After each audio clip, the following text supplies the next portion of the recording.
Imagina a alguien que se mueve entre las sombras, aparentemente normal, pero que oculta secretos tan oscuros que nadie podría sospechar.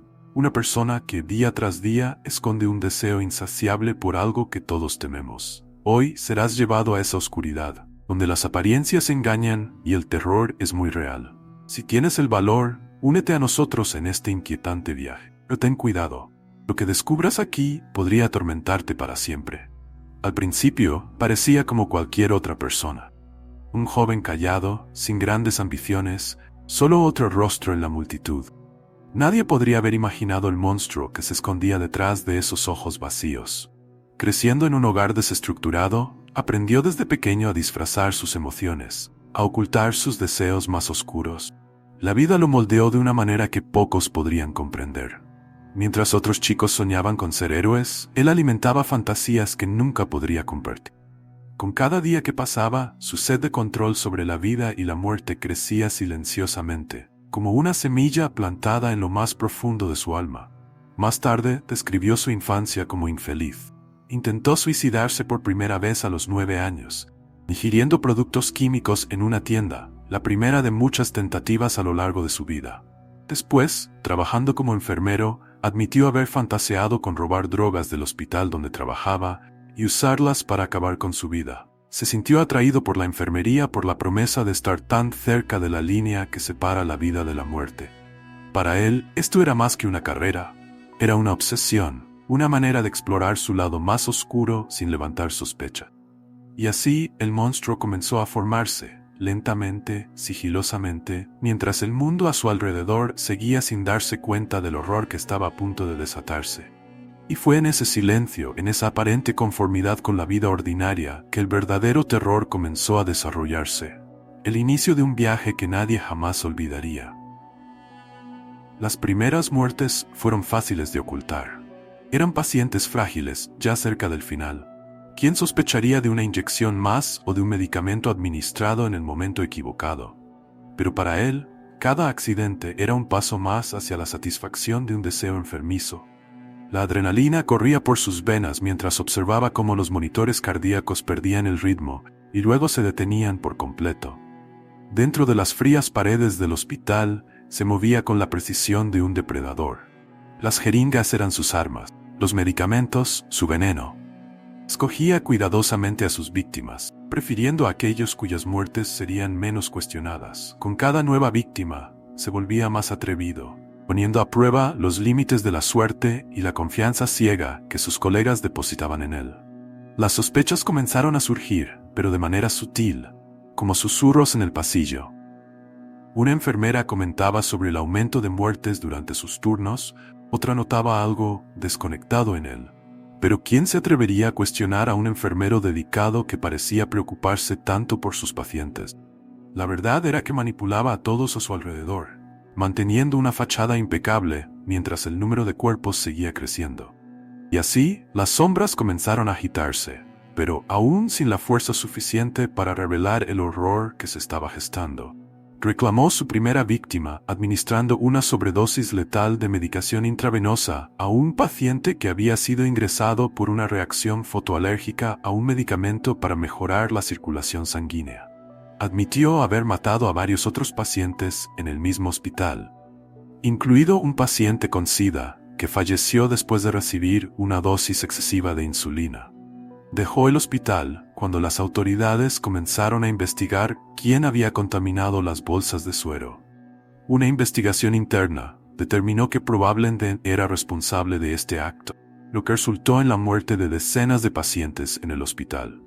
Un mes después de dejar ese hospital, consiguió un trabajo en Nueva Jersey, donde asesinó a 3 ancianas con sobredosis de digoxina, un medicamento para el corazón. Su última víctima informó que un enfermero furtivo había inyectado la droga mientras dormía, pero sus familiares y el personal del hospital consideraron que sus comentarios eran infundados.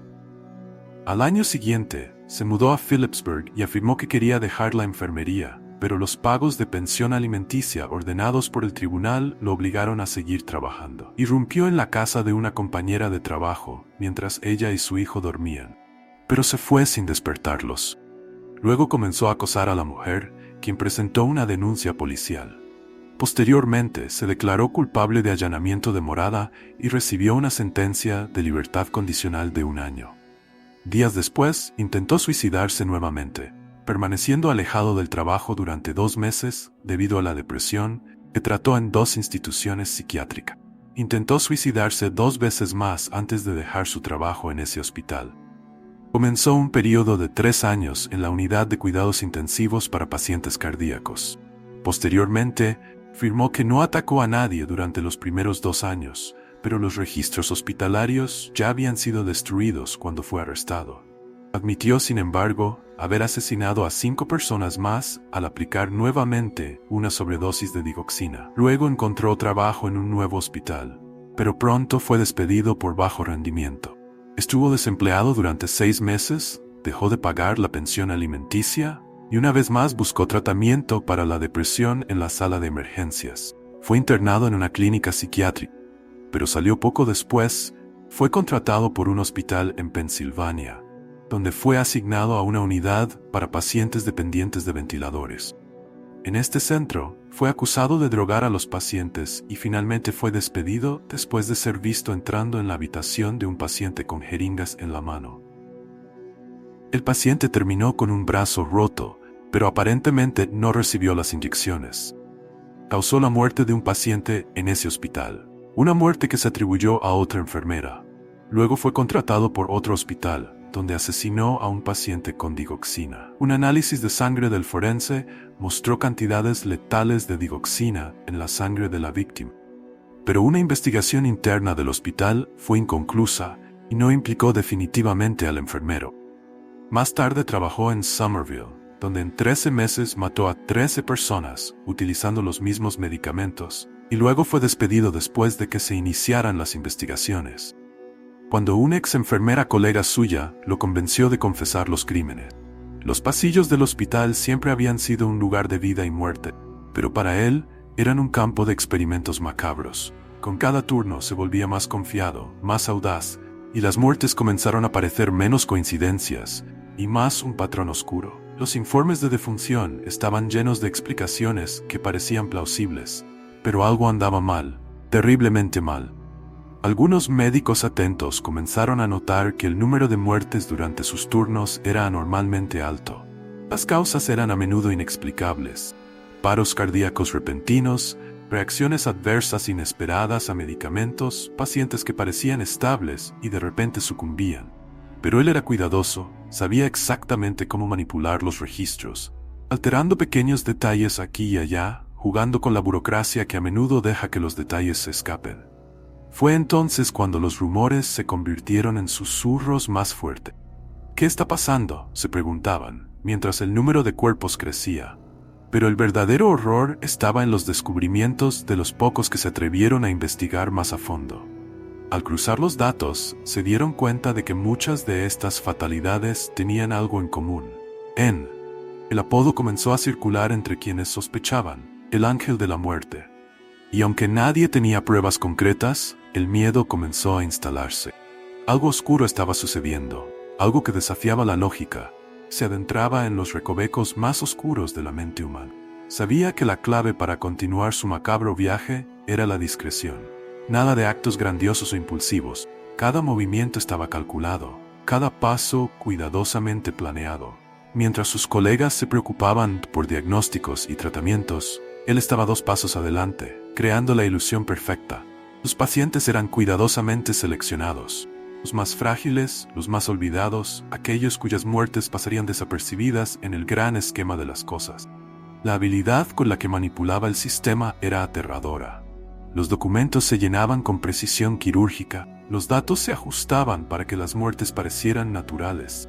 Alteraba los registros, agregaba notas falsas a las historias clínicas, todo para construir una cortina de humo que ocultaba su verdadera naturaleza.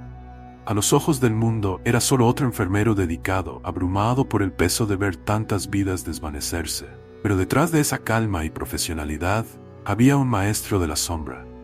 Jugaba con las emociones de los demás, sabía exactamente cómo comportarse, qué decir, para mantener una confianza inquebrantable.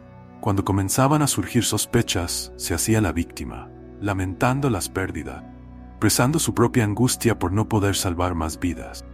Lo más aterrador era cómo lograba permanecer intacto, incluso cuando las sospechas aumentaban. Había tejido una red de mentiras tan intrincada que incluso aquellos que comenzaban a sospechar no podían encontrar una falla. Las pistas, los pequeños detalles que podrían desenmascararlo, estaban enterrados bajo capas de burocracia y desinformación. Y así continuó su sinfonía de muerte, invisible, intocable, escondido a plena vista. A medida que los números seguían creciendo, los hospitales comenzaron a transformarse en laberintos de terror. Las muertes, antes susurradas como coincidencias desafortunadas, comenzaron a pesar sobre los hombros de todos. Algo andaba mal, terriblemente mal, pero nadie podía señalar qué era. Los pasillos, antes llenos de vida, ahora estaban envueltos en un silencio inquietante. Enfermeras y médicos evitaban mirarse, temiendo que incluso una palabra intercambiada pudiera revelar algo que no querían admitir. Pero las sospechas no podían ser ignoradas para siempre. Los hospitales, antes lugares de curación, ahora eran escenarios de un miedo creciente, y aquellos pocos que se atrevieron a investigar sabían que estaban pisando un terreno peligroso. Cada archivo, cada informe de defunción, cada pequeña discrepancia era como una pieza de un rompecabezas macabro. Pero cuanto más intentaban armar la imagen completa, más parecía que las piezas no encajaban. El verdadero horror estaba en la percepción de que alguien dentro del hospital podría ser el responsable. Y esa persona era muy buena en lo que hacía. Muy buena. Los investigadores comenzaron a darse cuenta de que estaban lidiando con algo mucho más grande de lo que habían imaginado. El patrón estaba allí, pero estaba tan bien camuflado, tan intrincadamente oculto, que cualquier intento de exponerlo parecía destinado al fracaso. Cuanto más se acercaban a la verdad, más sentían el peso de lo que estaba en juego. Este no era un simple caso de negligencia o error médico. Era algo mucho más oscuro, algo que habitaba en las profundidades de la mente humana. Afirmó que administraba sobredosis a los pacientes para evitar que fueran codificados, que sufrieran paros cardíacos o respiratorios y fueran catalogados como código azul, para que los pacientes no sufrieran más o no prolongaran su tratamiento. Sin embargo, muchas de las víctimas no eran terminales y podrían haber sido dadas de alta antes de su muerte. Según investigaciones posteriores, su principal motivación estaba ligada a su mente. Cuando su vida se volvía estresante, matar era su salida. Cuando las sospechas finalmente comenzaron a solidificarse, los hospitales por donde pasó se convirtieron en un verdadero campo de batalla psicológica. El miedo flotaba en el aire, denso y palpable, pero él, el maestro de la manipulación, siempre estaba un paso adelante. Mientras los investigadores intentaban juntar las piezas, él jugaba un juego peligroso, un juego del gato y el ratón, donde las apuestas no podían ser más altas. Los detectives involucrados en las investigaciones sentían una mezcla de frustración y terror. Cada vez que pensaban que estaban cerca de desenmascararlo, parecía escurrirse entre sus dedos como una sombra. Sabía exactamente cómo desviar la atención, cómo crear distracciones que los llevaban a caminos sin salida. Mientras ellos corrían en círculos, él continuaba su macabra labor, sin dejar rastro que pudiera incriminarlo. La tensión entre los médicos y el personal del hospital aumentaba cada día. Nadie confiaba en nadie. ¿Quién podría ser el siguiente? Las preguntas no dichas resonaban en los pasillos. Pero para él, esto era parte del juego, parte del placer enfermizo que obtenía al estar siempre un paso adelante, siempre un poco más inteligente, más cuidadoso, más letal. Mientras los investigadores luchaban por encontrar pruebas concretas, él observaba tranquilo, casi divirtiéndose con su desesperación. Y con cada día que pasaba, sentía que se volvía intocable, que nadie jamás lograría vincularlo directamente con los horrores que estaba cometiendo. Y quizás, pensaba, eso era lo que hacía todo tan emocionante. El hecho de que podría seguir jugando este juego indefinidamente, sin jamás ser atrapado. Cuando finalmente las paredes comenzaron a cerrarse a su alrededor, el momento de confrontación era inevitable. Presionado por las pruebas que lentamente se acumulaban, fue acorralado en una fría sala de interrogatorios. Pero lo que sucedió allí dentro fue más perturbador de lo que cualquiera podría haber imaginado. Con una mirada que mezclaba indiferencia con una calma escalofriante, Fue convencido por su colega enfermera de confesar a las autoridades que había asesinado a unas 40 personas durante su carrera de 16 años en enfermería, con la motivación de evitar un mayor sufrimiento a los pacientes. Pero en entrevistas posteriores con la policía, psiquiatras y periodistas, quedó claro que había matado a muchos más. Aunque no podía recordar específicamente sus nombres, aunque a menudo recordaba los detalles de los crímenes y las características de las víctimas. Los expertos estiman que podría ser responsable de más de 300 muertes, lo que lo convertiría en el asesino en serie más prolífico de la historia de Estados Unidos. Sus palabras salían de su boca como veneno, revelando el horror que habitaba en su mente. No había remordimiento, no había arrepentimiento, solo la descripción meticulosa y detallada de cada vida que había tomado. Y mientras hablaba, algo aún más aterrador surgía. No solo estaba confesando, estaba saboreando cada recuerdo, cada detalle de las muertes que había orquestado. Las revelaciones fueron como cuchillos clavados en el corazón de los investigadores. Cada confesión era más cruel que la anterior, una red de muerte y manipulación que iba más allá de lo que cualquiera podría imaginar. Contaba cómo elegía a sus víctimas, cómo las observaba mientras la vida se escapaba lentamente de sus cuerpos, cómo eso le daba una sensación de poder absoluto. Y luego, como si eso no fuera suficiente, revelaba que todo esto era solo la punta del iceberg. Y al final, cuando el horror de sus confesiones flotaba en el aire como una niebla sofocante, simplemente sonrió. Una sonrisa que revelaba la verdadera naturaleza de un monstruo. Una sonrisa que congeló la sangre de todos los presentes. Con la revelación de sus crímenes, el mundo supo, por fin, la magnitud de la oscuridad que llevaba dentro de sí. Pero incluso después de haber sido desenmascarado, quedaba una última pregunta. ¿Cuántas vidas había tomado realmente? Mientras esperaba el juicio, los investigadores de todo el país comenzaron a reabrir casos antiguos, muertes que antes parecían naturales, pero que ahora llevaban el eco sombrío de su presencia. Los hospitales en varios estados descubrieron un rastro de muerte donde había trabajado. Se revisaron viejos registros, se analizaron informes de defunciones con una mirada más atenta, y el patrón comenzó a emerger con una claridad aterradora. Se añadieron más y más víctimas a su lista. Pronto quedó claro que el número era mucho mayor de lo que cualquiera había imaginado. Pero el verdadero horror no estaba solo en el número de víctimas, sino en la calma que mantenía en cada testimonio, en cada aparición en el tribunal. Parecía alimentarse de la atención, como si la exposición de sus atrocidades fuera un premio, una validación de su poder. Y el público horrorizado observaba mientras él, sin un atisbo de remordimiento, continuaba narrando sus hechos con una indiferencia que solo profundizaba el abismo de terror que había creado. Al final, fue condenado, pero la sensación de justicia nunca llegó realmente. Porque para cada familia que recibió la noticia de que su ser querido había sido una de las víctimas, quedaba la ineludible realidad de que había escapado impune durante tanto tiempo. Y peor aún, el miedo persistente de que, a pesar de estar tras las rejas, todavía estuviera de alguna manera victorioso, habiendo dejado un legado de dolor y muerte que nunca podría ser borrado. Fue condenado a 11 cadenas perpetuas, evitando la pena de muerte al cooperar con la policía, y cumple su condena en la prisión estatal de Nueva Jersey, en Trenton. Y así, la historia de uno de los asesinos más prolíficos de la historia moderna llegó a su macabro final, dejando una profunda cicatriz en la sociedad. Un sombrío recordatorio de que el verdadero mal puede esconderse en las personas más inesperadas, en las situaciones más cotidianas, esperando solo el momento adecuado para revelarse. Los expertos han afirmado que la razón por la que pudo moverse de un lugar a otro sin ser detectado fue debido a la falta de requisitos para detectar comportamientos sospechosos por parte de los profesionales de la salud y la protección legal inadecuada para los empleadores. Muchos estados no otorgan a los investigadores la autoridad legal para descubrir dónde había trabajado un empleado anteriormente. Los empleadores temían investigar los incidentes o dar una referencia laboral negativa por temor a que tales acciones pudieran desencadenar una demanda. Según los detectives, varios hospitales sospechaban que estaba perjudicando o matando a los pacientes, pero no tomaron las acciones legales apropiadas. Varios hospitales tenían trabajadores individuales en contacto secreto con hospitales cercanos para advertirles de que no deberían contratarlo.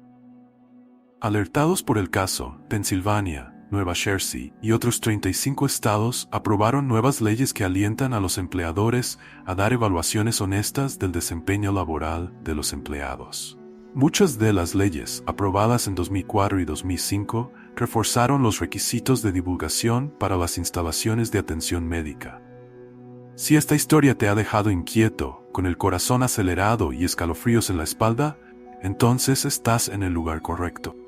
Aquí, nos sumergimos en las profundidades del terror, explorando los rincones más oscuros de la mente humana y los misterios más perturbadores. Si tienes el coraje de enfrentar estos miedos y deseas descubrir más historias macabras, únete a nosotros. Suscríbete ahora y forma parte de nuestra comunidad, donde el terror es real y las historias te perseguirán mucho después de que la pantalla se apague. No te pierdas un capítulo de este oscuro viaje, apenas estamos comenzando.